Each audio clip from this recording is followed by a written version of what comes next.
Oi pessoal, eu sou a Marina, sejam muito bem-vindos à nossa revisão de histologia para a terceira programada do primeiro período de medicina. Nós vamos começar falando então da estrutura básica do trato gastrointestinal, que é composta de 4 camadas: camada mucosa, submucosa, muscular e adventícia ou serosa. Todos os órgãos do trato gastrointestinal vão seguir essa classificação de camadas na sua parede. E cada um vai ter, então, uma característica específica que vai diferenciar ele dos outros. Mas, para iniciar, eu vou começar falando para vocês, então, das características que são comuns a todos os órgãos, tá bem? Para começar, então, a camada mucosa, a camada mais interna da parede, ela é voltada para o lúmen do órgão, ou seja, para a parte interna do órgão, para a luz dele, então, para a parte oca do centro do órgão. Ela é formada por epitélio, que vai variar de acordo com cada órgão, uma lâmina própria, que vai ser sempre de tecido conjuntivo frouxo e vai estar abaixo do epitélio, assim como acontece na pele e em todos os outros epitélios. A lâmina própria é uma lâmina de tecido conjuntivo que está abaixo do epitélio. E também na camada mucosa nós vamos ter uma camada muscular da mucosa, ou também chamada de camada muscular interna, que é composta sempre de músculo liso, tá? Então, nessa camada, o que é comum a todos os órgãos? Vai ser um epitélio, que vai variar de acordo com o órgão, uma lâmina própria de tecido conjuntivo frouxo, sempre abaixo do epitélio, e uma camada muscular da mucosa, que sempre vai ser composta de músculo liso. Abaixo, na verdade, posterior a camada mucosa, aliás, temos a camada submucosa, que vai ser também em todos os órgãos composta de tecido conjuntivo denso. Aqui nós temos tecido conjuntivo frouxo. Na submucosa temos tecido conjuntivo denso. E também em todos os órgãos, nessa camada, nós vamos ter o plexo nervoso submucoso, que também é chamado de plexo de Meissner, que é um plexo nervoso comum. Ele é um conjunto de nervos que vai estar situado na camada submucosa dos órgãos do trato gastrointestinal. Então, depois da camada submucosa, nós temos uma camada chamada camada muscular externa. É importante saber que essa camada ela pode ser chamada apenas de camada muscular, tá? Então, se em algum material constar camada muscular apenas, se refere a esta camada. Porém, se constar camada muscular da mucosa, vai estar falando dessa aqui, da camada muscular que está na mucosa. Mas quando constar apenas camada muscular ou camada muscular externa, está falando da camada propriamente dita. A camada muscular externa, ela é composta geralmente de 2 formas de musculatura, com fibras circulares e fibras longitudinais. As fibras circulares, elas são mais internas, então elas estão mais próximas da parte oca do órgão do lúmen, e elas são responsáveis principalmente pela digestão mecânica, ou seja, pela trituração do alimento, porque elas são anéis que vão contrair e apertar o alimento dentro do órgão. Já a camada muscular longitudinal, ela tá mais externamente no órgão e ela é responsável principalmente por contrair e fazer a movimentação do alimento ou do bolo fecal dentro do órgão. É interessante também saber que depois no estômago vocês vão perceber que o estômago tem uma camada além da circular e da longitudinal, mas todos os outros órgãos têm apenas essas 2, por isso que a classificação normal, para ajudar vocês, eu coloquei apenas essas 2, tá bem? Também aqui existe um plexo nervoso chamado de plexo nervoso mioentérico. Ele está localizado entre as camadas musculares, então ele está entre a camada longitudinal e a camada circular. Também é um plexo nervoso, que será estudado em outro momento, mas é só interessante saber que ele está ali localizado e que ele também pode ser chamado de plexo de Auerbach. Seguindo, então, nós temos a camada serosa ou adventícia. O que acontece? Existe uma diferença entre ela ser chamada de serosa ou adventícia. Não são sinônimos. Ela é considerada serosa quando ela está em órgãos revestidos por peritônio. No caso, nesses órgãos, a camada serosa é o peritônio visceral do órgão, ou seja, a camada de peritônio que está, de fato, revestindo o órgão. Ela é, no caso, as duas, tanto serosa quanto adventícia, elas vão ser as mais externas. Então, elas estão na parte externa do órgão. Então, serosa, ela está em órgãos revestidos por peritônio. É o peritônio visceral. É uma camada de tecido conjuntivo. É um tecido conjuntivo frouxo, como é na lâmina própria. E ela é bastante delgada nesse caso, então ela é muito fina, se comparada com a adventícia. Então, vocês vão perceber que em lâminas, quando vocês olharem, a camada serosa é muito menos visível do que a camada adventícia, tá? Então, em alguns órgãos, os órgãos revestidos por peritônio, essa camada de tecido conjuntivo vai ser pouco visível. Em alguns, inclusive, não vai dar pra ver, tá? E ela, então, é uma camada de tecido conjuntivo recoberta por mesotélio. O que é o mesotélio? É um tecido epitelial simples pavimentoso. Epitelial, epitélio simples pavimentoso. Então, elas são as células pavimentosas colocadas, né, dispostas em uma única camada. Elas são basicamente uma camada simples de células epiteliais, tá? E elas também são muito pouco visíveis, né, porque são muito finas. Então, elas estão recobrindo o tecido conjuntivo. Então, elas são a parte mais externa da camada serosa. Se a camada de tecido conjuntivo for considerada adventícia, ela vai ser mais visível porque ela é mais grossa. E ela não é recoberta por mesotélio, tá? Então, ela é a única parte de fora do órgão. Ela tá revestindo os órgãos sem peritônio, tá? Vocês vão perceber nas lâminas a diferença entre elas.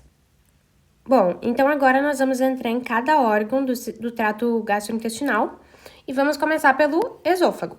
O esôfago, na camada mucosa, ele vai possuir a mesma classificação de tecidos. Então, ele vai ter um epitélio, nesse caso, é um epitélio pavimentoso, estratificado, não queratinizado. O que isso significa? É um epitélio que tem as células mais achatadas e tem várias camadas. E não queratinizado porque ele não tem uma camada de queratina na parte superior, então na parte mais externa do tecido. A lâmina própria é composta de tecido conjuntivo frouxo, como eu já tinha falado, que todos os órgãos vão ter esse mesmo tipo de tecido na lâmina própria. E a camada muscular da mucosa também é de músculo liso e está presente nesse órgão. Seguindo, nós temos a camada submucosa, que vai ser de tecido conjuntivo denso, como eu já havia falado, e nesse caso a peculiaridade é que ele possui glândulas esofágicas, o que faz muito sentido, pois esofágicas remetem a esôfago. Essas glândulas são produtoras de muco, ou também chamado mucina, né? Essas glândulas, elas são muito importantes nessa parte do trato gastrointestinal, porque é uma região que está exposta a muito atrito. Então, esse muco, ele tem função principalmente de proteção da parede e de lubrificação do alimento. Então, ele vai evitar que esse alimento possa machucar a parede do esôfago. Já que sempre que nós estamos nos alimentando e tudo mais, nós estamos gerando agressões na parede desse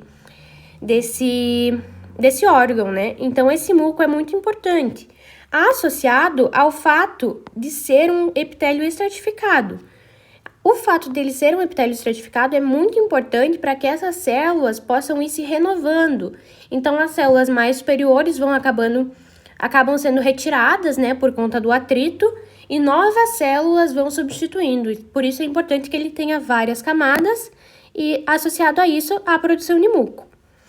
Seguindo para a camada muscular externa, nesse órgão nós temos uma peculiaridade muito importante. O esôfago é dividido normalmente, né, na anatomia em 3 partes: parte cervical, parte torácica e parte abdominal.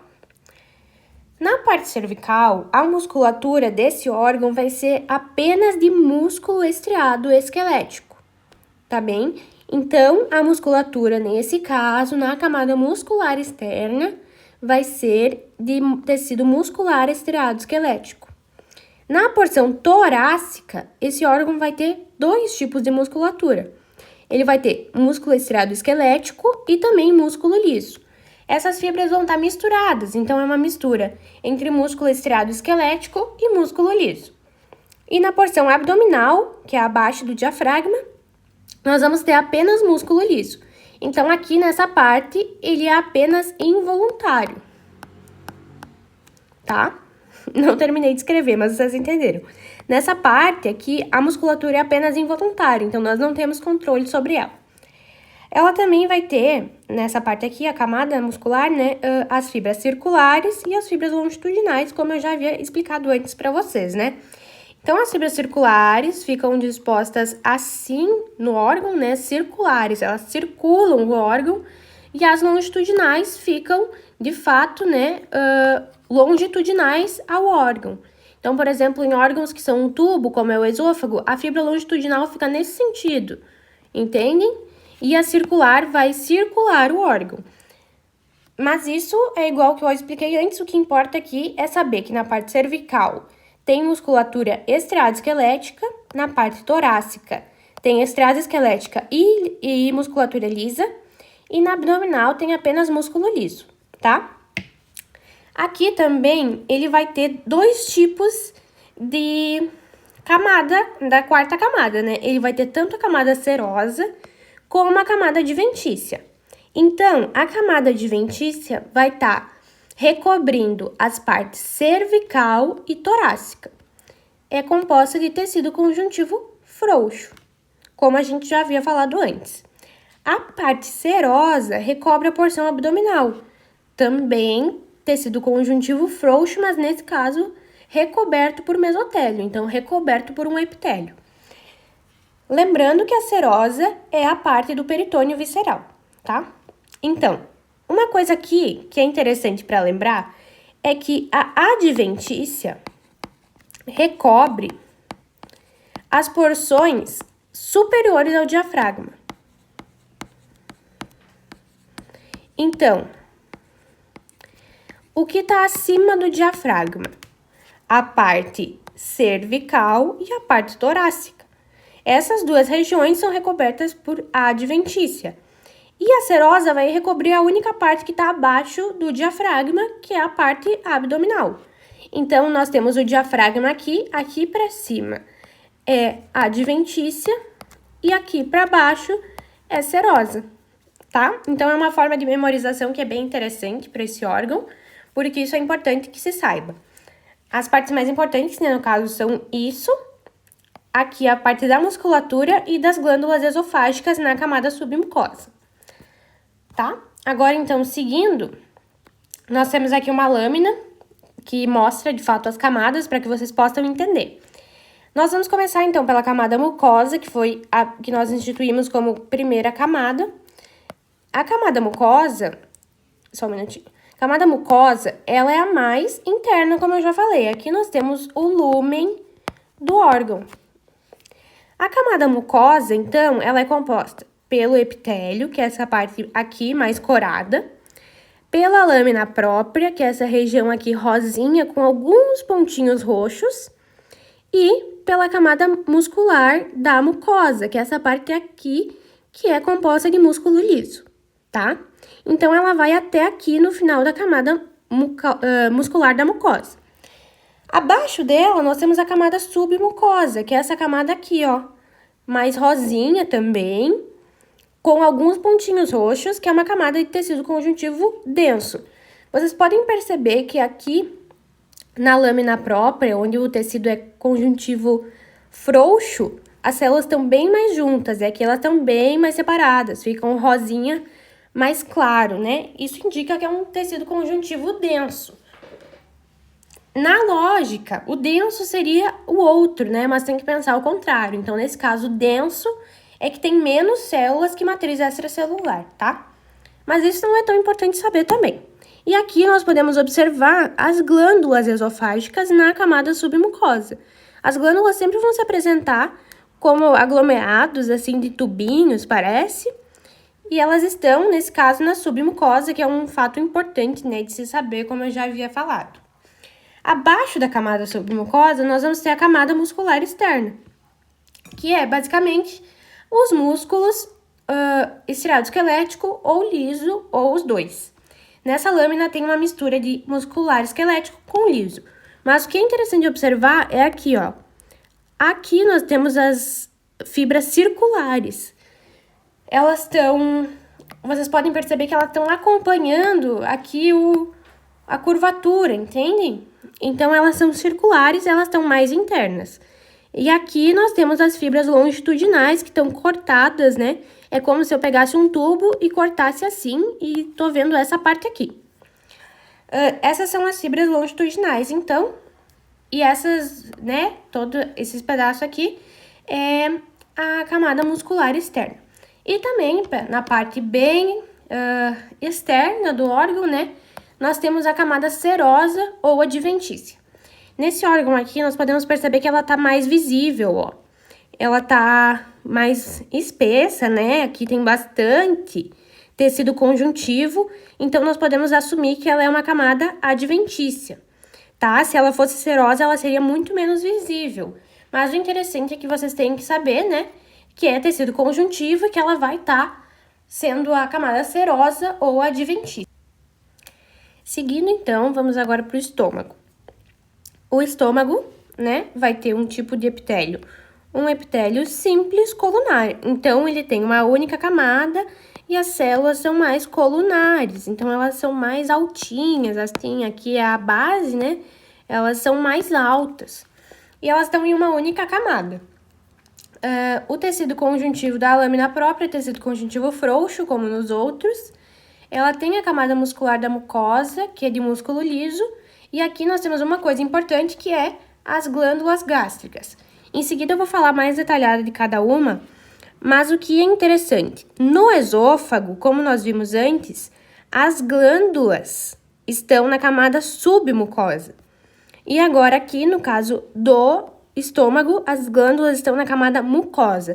Isso é uma característica que permite diferenciar os dois órgãos olhando na microscopia, tá? Mas também é interessante saber isso para a prova teórica. Seguindo, nós temos a camada submucosa, que é composta de tecido conjuntivo denso, como nós já havíamos falado, e a camada muscular externa. Aqui também nós temos uma peculiaridade que é interessante saber. Ó, diferentemente dos outros órgãos, o estômago possui 3 camadas de músculo liso, tá? A partir da parte abdominal do esôfago, toda a musculatura presente na camada muscular externa é lisa. Então, não existe outras fibras, só o músculo liso. E aqui, ele tem 3 camadas, como eu tinha dito para vocês. Em todos os órgãos, o normal é que tenham 2 camadas, a circular e a longitudinal. Mas o estômago tem uma peculiaridade, que é a 3ª camada. Essa 3ª camada é chamada de camada oblíqua, e ela é a camada mais interna nesse caso. Então, ela é a camada que está mais próxima da submucosa, tá? Depois da camada oblíqua significa que as fibras estão dispostas obliquamente. A gente não consegue diferenciar muito essas duas na microscopia, mas o que é preciso saber é que a oblíqua é porque as fibras estão dispostas obliquamente. Depois da oblíqua, nós temos a camada circular e a camada longitudinal, que é a mais externa. Então, seguindo, né, nós temos a camada serosa ou adventícia. Nesse caso aqui, ela é serosa, porque ela vai... O estômago é um órgão recoberto por peritônio, né? Por isso que ela é considerada serosa nesse caso. Então, né, como a gente já tinha falado antes, é um tecido conjuntivo frouxo, como nos outros, e recoberto por mesotélio, porque é uma camada serosa, tá? Poderia ter tirado aqui a adventícia, né? Foi um erro de digitação, porque nesse caso ela é serosa. Aqui também nós temos uma coisa importante, que é as pregas gástricas. O que são as pregas gástricas? Quando vocês estudarem anatomia, vocês vão perceber que o professor vai falar que o estômago, né, na parte interior, ele tem umas pregas. São essas pregas gástricas. Essas pregas, o que é muito importante saber é que elas são compostas de mucosa e de submucosa. Então, elas são um dobramento da parede do estômago, que vai incluir a camada mucosa e a camada submucosa. Uma informação importante também sobre elas é que, quando o nosso estômago está cheio, essas pregas se distendem. Então, a parede do estômago, quando ele se distende, ela se torna uma parede lisa. Essas pregas, elas garantem que a parede consiga se distender um pouco mais, tá? E o que é, né? Novamente, então, mucosa e submucosa. Falando, então, das glândulas gástricas, elas estão dispostas nas regiões do estômago, e elas possuem algumas diferenças dependendo da região que elas estão posicionadas, né? Da região a que elas pertencem. Mas isso não é tão importante. O que é importante saber? Que dentro dessas glândulas nós temos alguns tipos de células. As células parietais, também chamadas de ocínticas, elas vão secretar o ácido clorídrico, que é muito importante para o suco gástrico, né? E também secretam um fator chamado fator intrínseco, que é muito importante para a absorção de vitamina B12. Então, sem ele, nós não temos a possibilidade de absorção da vitamina B12. Isso é muito importante, tá? Então, que as células parietais secretam o ácido clorídrico e o fator intrínseco. Outro tipo de células são as células chamadas principais ou zimogênicas. Elas vão secretar pepsinogênio e lipase. As células mucosas, como o próprio nome diz, secretam muco, secretam mucina. As células enteroendócrinas secretam gastrina, serotonina e grelina, que são hormônios, né? Por isso elas são chamadas de enteroendócrinas. A gastrina também é interessante saber que ela está associada às células G, tá? Mas aqui o que tem que, né, de fato, saber que enteroendócrinas, porque elas secretam esses 3 hormônios. E também nós temos células tronco, que são responsáveis pela regeneração dos tecidos da parede estomacal. Então, elas que vão se diferenciar nos diferentes tecidos e permitir que a nossa parede gástrica se regenere, tá? Aqui nós temos uma lâmina do estômago, da parede estomacal, né? Nós temos aqui a camada mucosa. Essas aqui são pregas, tá? Como eu tinha falado para vocês antes, essas são pregas. Então, a gente vai ter aqui uma prega que vai aumentar, né? Como eu falei para vocês, elas vão aumentar a superfície da parede e quando o estômago se distende, elas se desfazem, né? Essas pregas e a parede volta a ficar lisa. Abaixo, né? Bom, então vamos falar aqui da mucosa mais detalhadamente, porque nessa lâmina tá dando para ver bem também. A camada mucosa, nós vamos perceber que o epitélio, ele tá bem aqui na bordinha. E essas partes aqui são de tecido conjuntivo. Então, elas compõem a lâmina própria. E esses furinhos que a gente enxerga aqui, essas bolinhas, elas são as glândulas que estão presentes na camada mucosa. E aqui, essa parte rosadinha é a camada muscular da mucosa, tá? Seguindo, nós temos a camada submucosa, que é essa parte toda rosinha, um pouco mais avermelhada, que é composta, então, de tecido conjuntivo denso. Dá para perceber a diferença, né, entre o tecido conjuntivo denso e aqui o tecido conjuntivo frouxo. Abaixo dela, nós temos a camada muscular externa, que, como eu falei para vocês, não dá para diferenciar muito bem o tipo de fibra na lâmina. Mas aqui nós vamos ter, então, as 3 fibras, né, como a gente já havia falado. As fibras oblíquas, as fibras circulares e as fibras longitudinais. E para terminar, então, na parte mais externa, nós temos a camada serosa, que é composta, então, de tecido conjuntivo frouxo. E aqui ela tá visível, mas ela geralmente não é tão visível, né? Mas a camada serosa, então, uma camada de tecido conjuntivo frouxo recoberta por mesotélio. Bom, então agora, entrando na parte do intestino delgado, nós vamos iniciar pelo duodeno. E a partir de agora, vocês vão perceber que nós temos algumas especificidades que vão se manter em vários órgãos, tá? Em várias porções. Iniciando, então, pela camada mucosa, aqui o epitélio vai ser simples colunar, como era no estômago, então isso se mantém igual.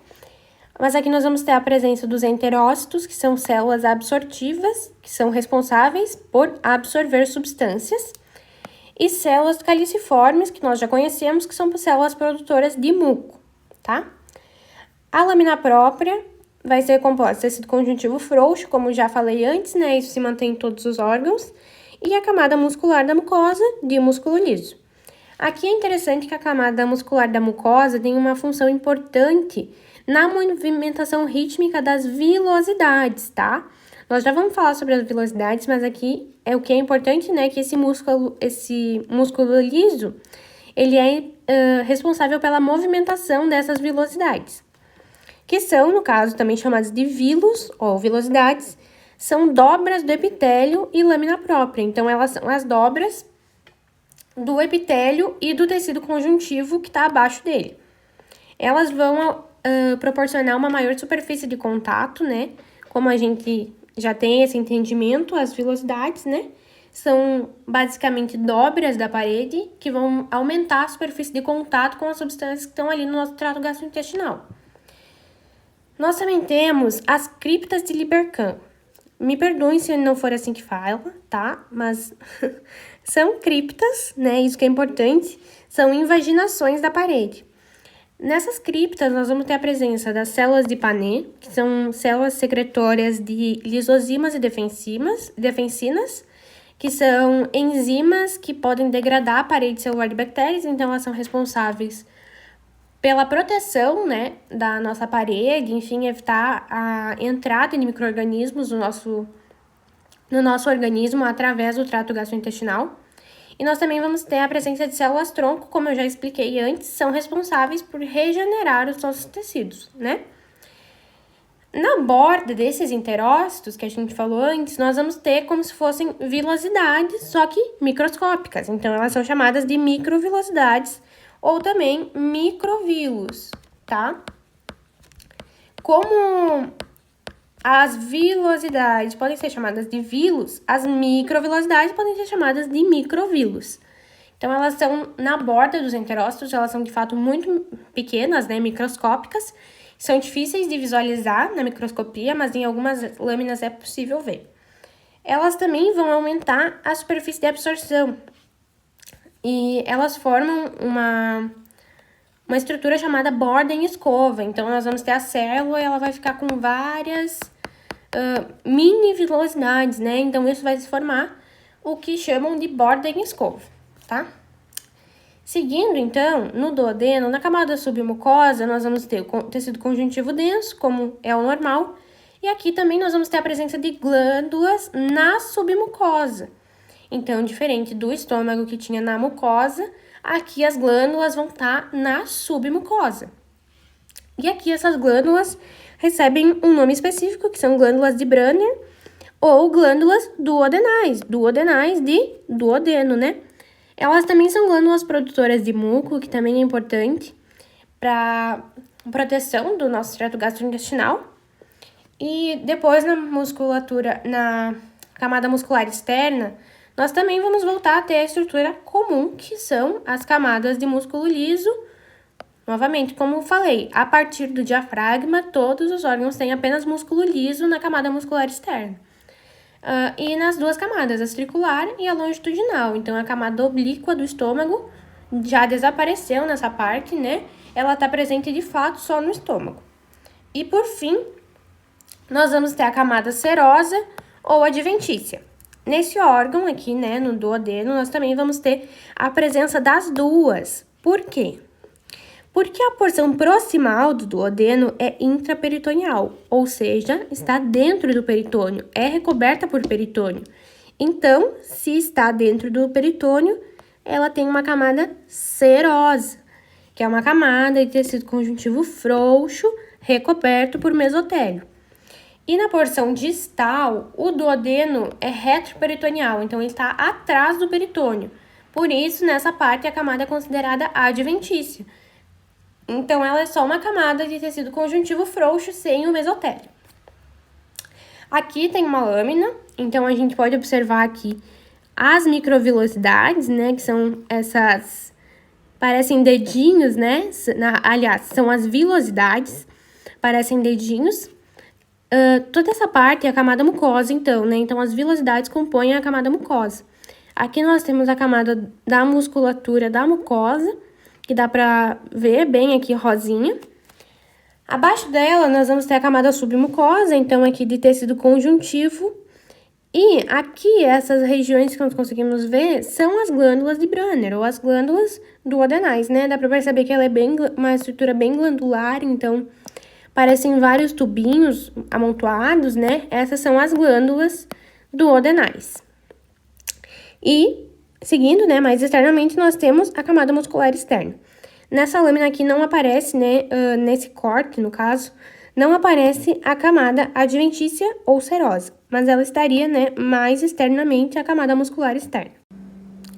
Então, ainda no intestino delgado, nós vamos agora para o jejuno, que tem a camada mucosa igual ao duodeno. Então, ele tem um epitélio simples colunar, com enterócitos e células caliciformes produtoras de muco.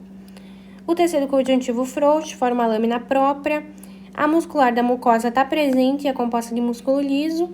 Também é responsável pela movimentação das vilosidades, que são, né, as dobras de epitélio e lâmina própria. Também estão presentes as criptas de Libercan, com células de Panet e células tronco. Então, né, as invaginações. Aqui também estão presentes as microvilosidades, formando a borda em escova. Na camada submucosa, nós temos também a mesma configuração, tecido conjuntivo denso. Na camada muscular externa, mesma configuração, músculo liso, formando a camada circular e a camada longitudinal.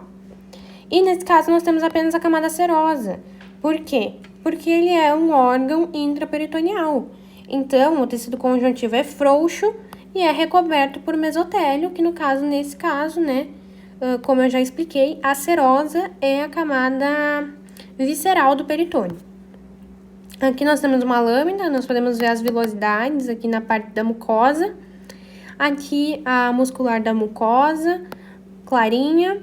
Aqui nós temos a camada submucosa, então de tecido conjuntivo denso. A camada muscular externa, nós podemos visualizar aqui. Ela, como a gente pode ver, não dá pra ver muito. Aqui a gente consegue ver que as fibras estão nessa direção, mas aqui nós não conseguimos distinguir nessa região aqui como estão as fibras, né? E aqui, bem na borda, nós temos a camada serosa, então, que a gente pode perceber que é mais fina, né? Mais delgada, mais difícil de visualizar. E bem na borda nós temos o mesotélio, né? Então, partindo para o ilho, na camada mucosa, nós temos também epitélio simples colunar com enterócitos, como é nas outras. E aqui a especificidade é que as células caliciformes estão bem mais presentes. Então, nós temos uma intensa produção de muco, tá? A lâmina própria de tecido conjuntivo frouxo, como já falei. O músculo liso forma a camada muscular da mucosa, que também movimenta as vilosidades. Também temos as criptas de Libercan e também temos as microvilosidades, mas nesse caso elas são mais curtas do que no jejuno, tá? Na camada submucosa temos tecido conjuntivo denso. Na camada muscular externa, músculo liso. Na camada circular e longitudinal, tudo normal. Nós temos aqui só a camada serosa também, porque ele também é então, nós não temos adventícia, porque ele também é um órgão intraperitoneal. Então, nós temos tecido conjuntivo frouxo, recoberto por mesotélio. E uma especificidade do ilho é que nós temos a presença das placas de Peyer. Nós já estudamos as placas de Peyer no sistema... no sistema linfático. E eles são, então, agregados linfóides. Então, eles são agregados de tecido linfático recobertos por células M, que são células especializadas. As células M são responsáveis por apresentação de antígenos para o tecido linfóide, né? Então, para as células linfáticas presentes nesse tecido linfóide. Eles estão presentes, então, as placas na lâmina própria e na camada submucosa, então, nas duas camadas de tecido conjuntivo. E eles desempenham, então, um importante papel imunológico, como a gente já sabe. Aqui nós podemos ver, então, as vilosidades, a camada mucosa, né? A camada submucosa, a muscular externa, e aqui embaixo, essa parte rosada, nós temos a camada serosa. Então, agora entrando na parte do intestino grosso, o intestino grosso, ele pode ser classificado de uma forma unitária, né? Então, nós não precisamos dividir ele entre as suas partes. Nós vamos iniciar, então, camada mucosa, nós vamos ter epitélio simples colunar, com células caliciformes, como havia no intestino delgado, e enterócitos com microvilosidades, como também, né, já havia nos outros. Tem criptas de Libercan também. O tecido conjuntivo frouxo forma a lâmina própria e a musculatura lisa forma a muscular da mucosa. Aqui é interessante saber que ele é rico em tecido e nódulos linfóides. Então, nós vamos ter a presença, né, nas lâminas de partes de tecido linfóide. Na camada submucosa, nós temos o tecido conjuntivo denso, como nós temos nas outras. Na camada muscular externa, músculo liso, dividido em circular e longitudinal. Aqui é interessante saber que a parte da longitudinal vai originar as tênias do cólon, que nós vemos lá na anatomia, né? E aqui nós também vamos ter a presença de serosa ou adventícia. A camada serosa vai estar presente no seco e nos cólons transverso e sigmoide, que são as partes, então, que são intraperitoneais. E a parte adventícia vai abranger os cólons ascendente e descendente e a parte do reto, que são as regiões retroperitoneais, né? Então, que não estão cobertas por peritônio. Nós temos uma lâmina aqui também. Então, a gente pode perceber aqui a camada mucosa, né? Aqui nós temos, então, a parte do epitélio junto com o tecido conjuntivo. Aqui nós temos a musculatura lisa. Nessa parte aqui bem aerada, nós temos a camada submucosa. Aqui, a muscular externa. E aqui nós temos um pedacinho que dá pra ver a camada serosa. Nós podemos saber que ela é serosa porque ela, de fato, é muito fininha. Aqui, em muitas regiões, não dá pra ver. Então, aqui dá pra ver um pouco. Aqui dá pra ver um pouco, mas ela estaria em toda a volta. Prosseguindo, então, agora nós acabamos, de fato, o trato gastrointestinal e nós vamos seguir para os órgãos acessórios. Aqui, o que é interessante saber na histologia é a histologia da língua, do pâncreas, do fígado e da vesícula biliar, tá? Então, iniciando pela língua, na camada mucosa, nós vamos ter um epitélio estratificado pavimentoso, como eu já expliquei antes. Então, são várias células em várias camadas mais achatadinhas. Por que que é interessante? Da mesma forma que era interessante lá no esôfago, que ele seja estratificado, porque é uma região que está suscetível a muito atrito. Então, nós precisamos que essas células possam se renovar e possam ter mais células embaixo delas, né? Esse epitélio estratificado pavimentoso, ele pode ser não queratinizado ou queratinizado, também pode ser chamado de paraqueratinizado quando ele não é totalmente queratinizado, tá? Não queratinizado acontece na parte inferior da língua e nas superfícies internas mais protegidas e úmidas. Então, nas regiões que não estão tão suscetíveis a atrito. Estão, mas não tanto. E ele é queratinizado ou paraqueratinizado na parte dorsal da língua, então na parte de cima que nós enxergamos de fato, porque ela está sujeita a muito atrito, então é interessante que ele seja queratinizado. Essa queratinização está presente principalmente nas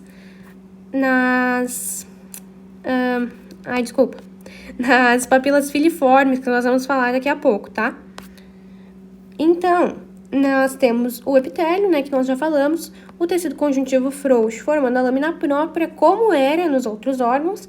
O que é interessante saber é que aqui eles não seguem exatamente classificação, como era no trato gastrointestinal. Aqui eles vão seguir uma classificação paralela. Algumas coisas são parecidas e outras não. Esse tecido conjuntivo, ele vai emitir papilas dérmicas, como a gente viu lá na pele, que são essas regiões em que o tecido conjuntivo meio que adentra na parte do epitélio, né? Então, ela garante uma maior, como eu posso dizer, uma maior conexão entre esses dois tipos de tecido, tá? Eles são muito importantes, essas papilas, porque eles garantem uma maior resistência ao atrito. Então, ele vai gerar uma maior aderência entre o epitélio e a lâmina própria, tá? Aqui também podem ser percebidos aglomerados linfóides, né, nessa parte do tecido conjuntivo. nós também temos o músculo liso formando a musculatura da mucosa nessa parte da língua. A camada muscular. Então, o músculo presente na língua é o músculo estriado esquelético, um músculo voluntário. Ele vai ser orientado em 3 planos. Ele vai ser orientado num plano longitudinal, num transversal e num vertical. Aqui nessa lâmina a gente consegue perceber que as células estão um pouco para cá, um pouco para cá, um pouco para cá, aqui. Essas células elas estão orientadas em direções diferentes, né?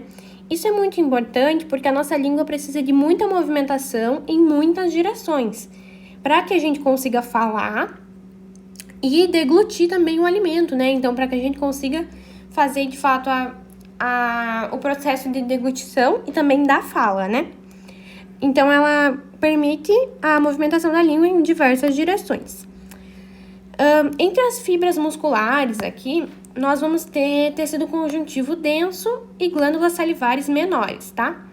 Então, nessa parte aqui, não há, de fato, uma distinção de uma camada submucosa só com tecido conjuntivo.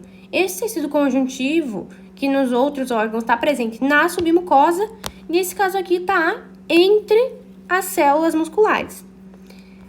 E aí, o que a gente consegue perceber são as glândulas salivares menores. Isso é muito importante.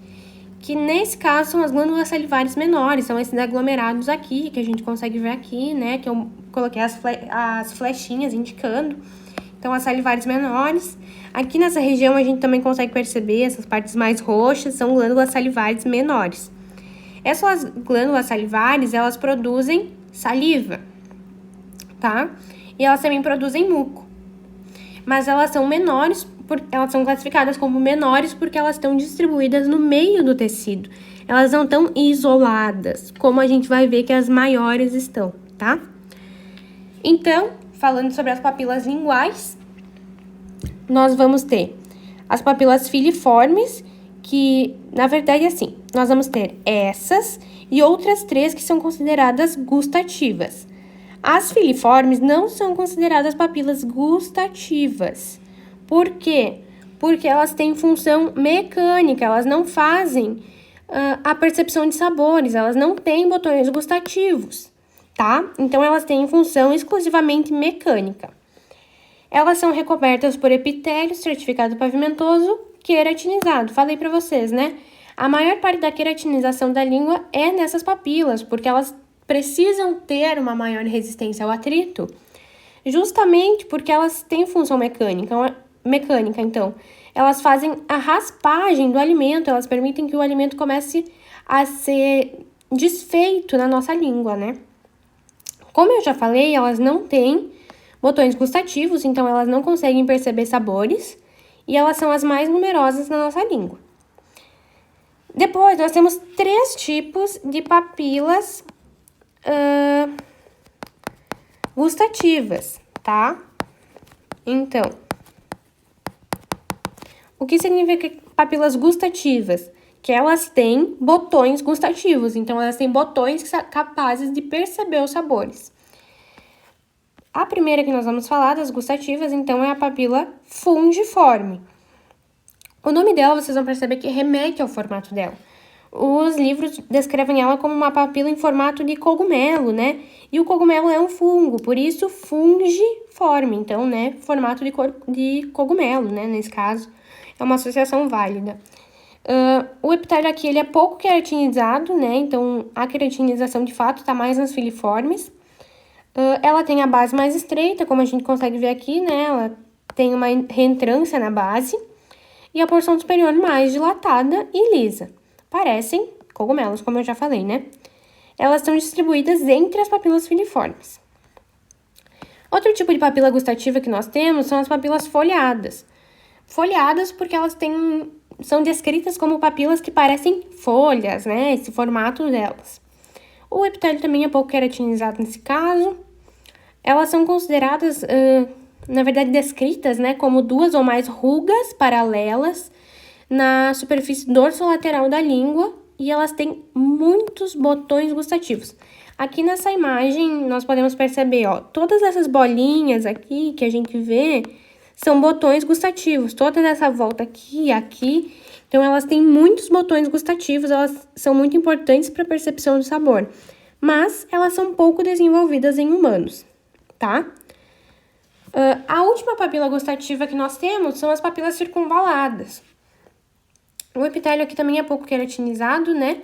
Elas são maiores, então elas são as mais grandes. Elas estão dispostas em V no dorso posterior da língua. Então, elas estão na parte mais posterior, tá? Na parte dorsal da língua.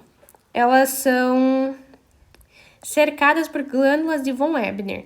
Essas glândulas, elas são glândulas salivares menores que produzem uma substância que limpa as papilas gustativas. Então, nós podemos perceber aqui, quando a gente faz um zoom nessa imagem, que aqui nós temos muitas glândulas, ó, muitas glândulas salivares menores.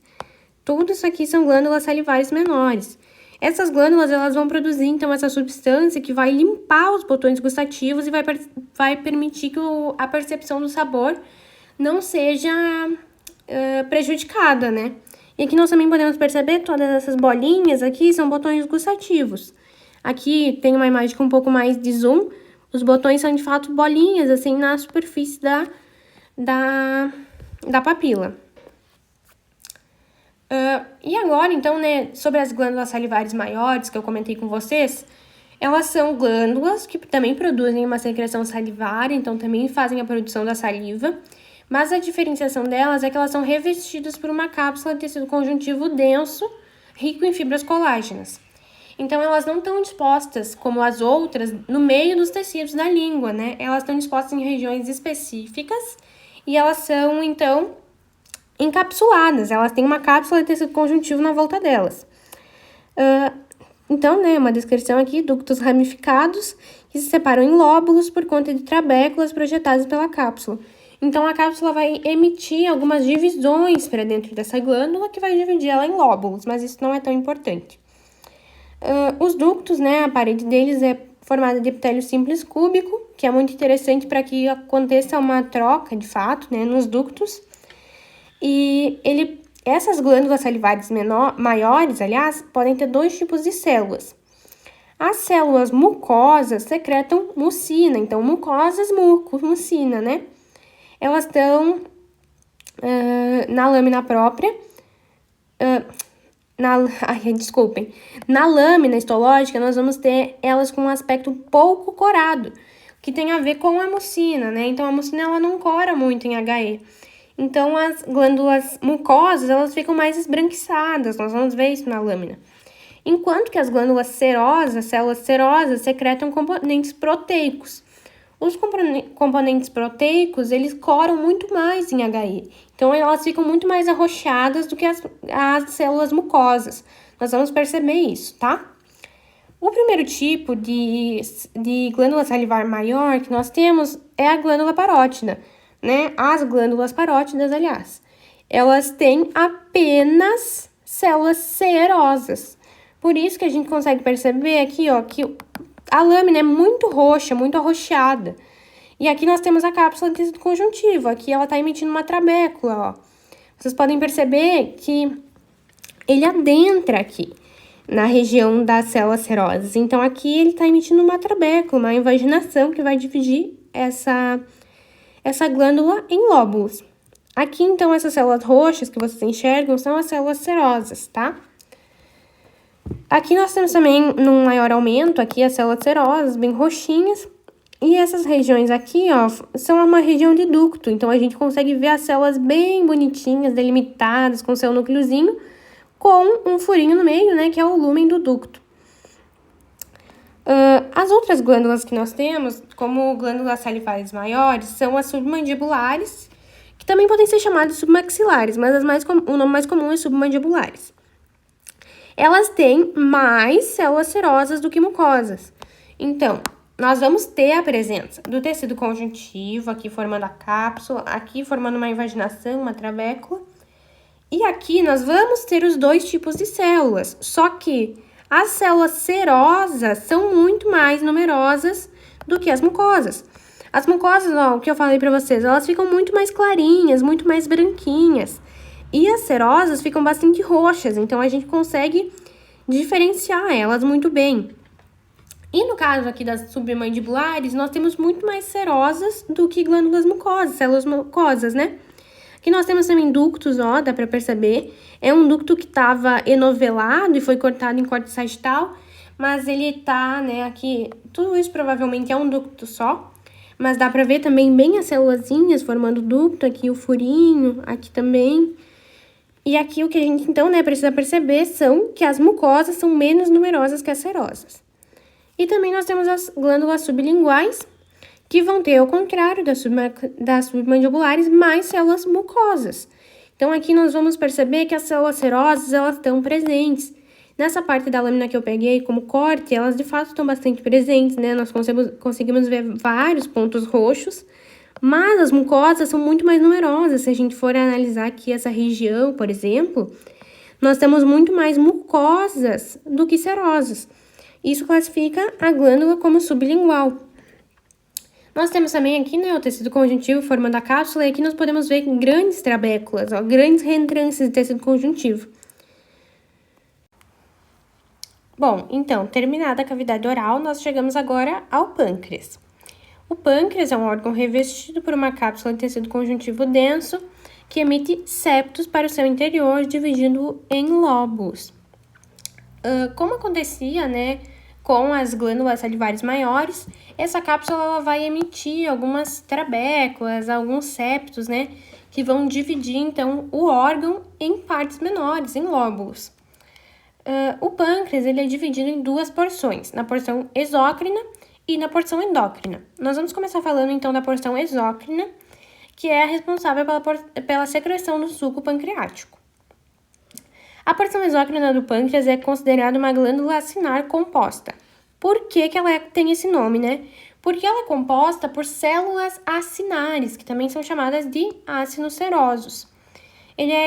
Os ácinos serosos são um tipo de epitélio glandular seroso, tá? Mas então, o que tem que saber dos ácinos? Eles são células acinares basófilas que sintetizam proenzimas. O que significa dizer isso? Se elas são basófilas, significa que elas têm muita afinidade por corantes básicos, né? Então, elas são células majoritariamente ácidas, então elas são basófilas, então elas coram muito bem de roxo, tá? Então, numa coloração com HE, essas células acinares, elas ficam muito arroxeadas. Nós vamos ver isso na lâmina, dá para perceber bastante a diferença entre a parte endócrina e a parte exócrina. Os ácinos são várias células serosas que circundam um lúmen, então elas circundam um buraco, né, de um canal. Como o lúmen de uma veia, né, como a gente já viu, de um vaso, enfim, essas células acinares vão circundar um lúmen. O lúmen que essas células estão circundando vão desembocar num sistema de ductos, que inicia nas células centroacinares. Centroacinares, o que são isso? Por que esse nome? Aqui, ó, células centroacinosas estão no centro dos ácinos e representam o início do sistema ductal. Então, nós vamos perceber que elas formam aglomerados e no centro nós vamos ter o início de um lúmen. Então, nesse centro, que se chama as células centroacinosas, por centroacinosas, né? Então, no centro do ácino. O sistema ductal, né, então vai começar na célula centroacinosa, vai chegar ao ducto intercalar, ao ducto interlobular, ducto intralobular, ducto interlobular e finalmente ao ducto pancreático. Como eu já falei, os ácinos têm o citoplasma ácido, né, rico em retículo endoplasmático rugoso, que produz proteínas, então a alta concentração de proteínas torna o citoplasma bastante ácido, que vai deixar intensamente basófilo, então, né, muito, como eu posso dizer a palavra, muito suscetível à coloração por corantes ácidos, né? Por isso ele vai corar de roxo. Chegando então na porção endócrina, aliás, nós temos na porção endócrina as ilhotas de Langerhans ou ilhotas pancreáticas, né? São sinônimos esses dois nomes. Eles são aglomerados esféricos de células endócrinas. Nós vamos ver ali na lâmina que dá para perceber bastante a região. da ilhota, né, que elas ficam de fato bem redondinhas, assim. E nessa ilhota nós vamos ter diferentes tipos de célula. Isso não é tão interessante para a histologia, porque elas não, assim, não conseguimos diferenciar elas, né, microscopicamente. Mas a gente pode dar uma falada nisso já por conta da histologia, né? As células alfa vão produzir o glucagon, que aumenta a glicemia e libera a glicose hepática. As células beta produzem insulina, que diminui a glicemia e estimula a captura de glicose para dentro das células. As beta estão mais no centro da ilhota e as alfa estão mais na periferia. As células delta produzem somatostatina, que inibe a produção de insulina e glucagon. Então, as delta vão inibir a beta e a alfa. E também nós temos as células PP, que produzem o polipeptídeo pancreático, que vai controlar a secreção exócrina. Então, ele controla a outra porção, né? E também a motilidade gastrointestinal. Aqui nós temos uma lâmina que dá para ver bem a diferença, né? Então, as células acinares, né, coram muito bem de roxo, ficam bastante arroxeadas. E aqui nós temos bem redondinha duas ilhotas de Langerhans, né? Que ficam, de fato, né, menos coradas e ficam, assim, de fato, bem circulares. Dá para perceber bastante, bem tranquilo. E aqui nós temos a cápsula de tecido conjuntivo, né? Aqui ela tá emitindo uma trabécula, né, um sulco, que está dividindo, então, esse seria um lóbulo e aqui estaria iniciando outro lóbulo. Bom, então, da histologia do fígado, o que nós precisamos saber? Assim como o pâncreas, ele é revestido por uma cápsula de tecido conjuntivo denso, e aqui ela tem um nome específico, né? Ela é chamada de cápsula de Glisson. Então, do fígado se chama cápsula de Glisson, e ela vai se tornar mais densa na região do hilo, né? Do hilo hepático, como a gente já sabe, o hilo é a região de entrada e saída de vasos e nervos, e nessa região, então, a cápsula vai se tornar ainda mais densa. O fígado é dividido em lóbulos hepáticos, tá? Eles são os lóbulos hepáticos, né? As células básicas do fígado são aglomerados radiais de hepatócitos em torno de uma veia central. Então, pensem assim, num raio de uma bicicleta, por exemplo, a roda de uma bicicleta tem raios, né? Por isso, radial. Então, é a mesma coisa aqui. Nós vamos ter uma veia no centro e ao redor dela, os hepatócitos vão se organizar de uma forma de raio. Então, eles vão ficar de uma forma radial ao redor de uma veia central. Nós já vamos ver aqui na lâmina, mas fica bem visível, de fato, né? E na periferia desses lóbulos estão localizadas as tríades portais. Eu acho que nessa lâmina que nós temos aqui não dá para visualizar nenhuma, mas as tríades portais são o quê? São um ramo da veia porta, um ducto biliar e um ramo da artéria hepática. Essas três estruturas juntas, né, próximas ali, vão formar a tríade portal, que vocês vão estudar, inclusive, em outras áreas e vão perceber que ela tem uma relevância bem interessante. Os hepatócitos, então, se organizam em uma forma de cordões, tá? E nós temos aqui também os sinusoides hepáticos. O que são os sinusoides hepáticos? São nada mais, nada menos que capilares, só que aqui eles recebem um nome especial de sinusoides hepáticos, tá? Esses capilares, eles são localizados entre os cordões de hepatócitos. E esses sinusoides têm as células de Kupffer, que são macrófagos especializados, que nós também já estudamos anteriormente, e aderidos ao seu endotélio. Então, células de Kupffer. E os sinusoides, então, são os capilares localizados entre os cordões de hepatócitos. Então, nós temos um cordão de hepatócitos, e aí vou ter um capilar e outro cordão. Então, aqui, esse capilar vai ser chamado de sinusoide hepático. Nós temos aqui também outro nome importante que se chama espaço de Disse. Esse espaço, ele tá entre os hepatócitos, então nós temos uma corrente de hepatócitos e temos o capilar. Esse espaço entre os hepatócitos e o sinusoide, ou capilar, é chamado espaço de Disse. Ele vai ser uma região que vai conter células chamadas células de Ito, que são células que armazenam vitamina A. E é nesse espaço onde ocorrem as trocas de substâncias, então entre os capilares e os hepatócitos, né, no caso. Nós também temos aqui os ductos biliares, que são pequenos canais entre os hepatócitos por onde flui a bile. Então, aqui nós podemos ver uma lâmina, né? Que aqui eu até circulei alguns, mas nós podemos ver em outros locais, por exemplo, aqui, ó. Nós temos uma veia central e ao redor dela, em forma de raio, nós temos os cordões hepatócitos, né? Então, aqui ela vai formar um lóbulo. Isso é um lóbulo, aqui é outro lóbulo, outro lóbulo, outro lóbulo. E assim por diante, né? Mas a gente sempre consegue observar. Então, uma veia central e os hepatócitos de forma radial, formando um lóbulo. E por fim, para finalizar, então, né, a nossa aula de histologia, nós temos a vesícula biliar. A vesícula biliar, ela tem também camadas, né? De fato, não é como o trato gastrointestinal, mas ela tem camadas, então tem que prestar atenção para não se confundir. Na camada mucosa da vesícula biliar, nós vamos ter um epitélio colunar simples com microvilosidades. Como nós tínhamos microvilosidades lá no intestino, que aumentavam a superfície de contato, favoreciam a absorção, a mesma coisa acontece aqui. Então, essas microvilosidades, elas vão estar localizadas na parte superior do epitélio. E é um epitélio colunar simples, como eu já expliquei antes, então ele é de uma camada, né? As células mais altinhas, mas é uma camada só.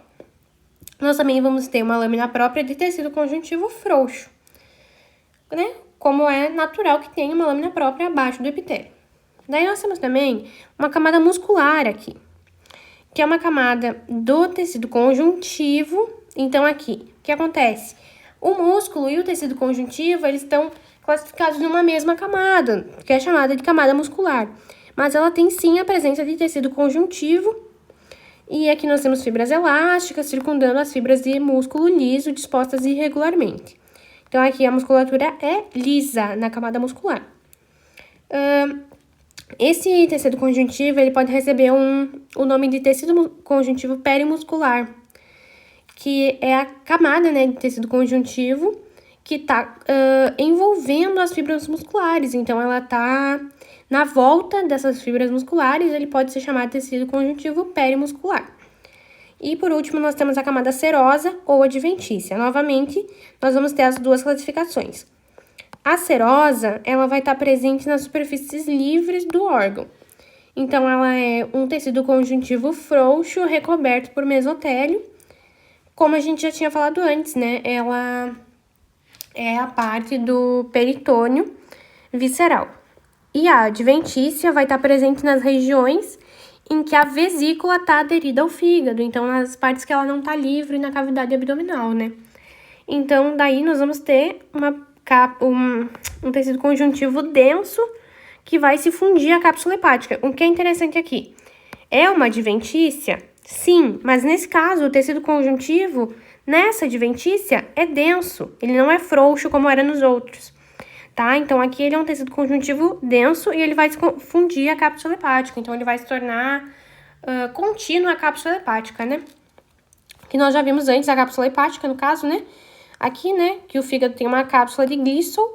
Então, é nessa cápsula que a adventícia da vesícula vai se fundir. Aqui, então, para terminar, nós temos uma lâmina, né? Nós podemos ver aqui a camada mucosa, então, com o epitélio. Nós podemos perceber aqui a camada muscular.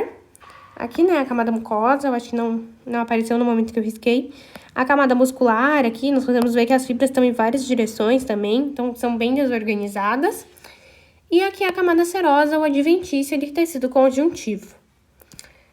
E é isso, agradeço vocês por terem assistido essa aula. Espero que tenham conseguido entender e aguardo vocês na próxima. Até mais!